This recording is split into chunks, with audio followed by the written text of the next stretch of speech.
জীবনটা অর্ধেক সহজ হয়ে যায় একজন ভালো মানুষকে সঙ্গী হিসেবে পেলে। মিথ্যে, ছলনা, বাহানা, মুখোশ আর বিশ্বাসঘাতকতার মারপ্যাঁচ দিয়ে ভরা এই দুনিয়ায় একজন ভালো মানুষকে সঙ্গী হিসেবে পাওয়া বড্ড দুষ্প্রাপ্য, বড্ড দুর্মূল্য।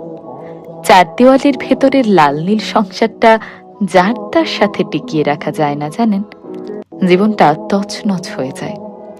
শেষ বয়সে গিয়ে মানুষের রূপের অহংকার থাকে না, অর্থের অহংকার থাকে না, প্রাপ্তির অহংকার থাকে না, সফলতার অহংকার থাকে না। তখন মানুষ শুধু পাশের মানুষটার দিকে তাকিয়ে একটা তৃপ্তির নিঃশ্বাস ফেলে আর ভাবে, ভাগ্যিস এই মানুষটাকে সঙ্গী হিসেবে পেয়েছিলাম।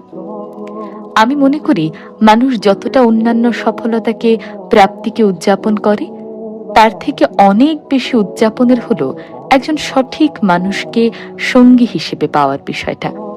তাকে নিয়ে লোকসমাজে গর্ব করুন, তাকে ধন্যবাদ জানান তার অস্তিত্বের জন্য, তাকে উদযাপন করুন সুযোগ পেলেই।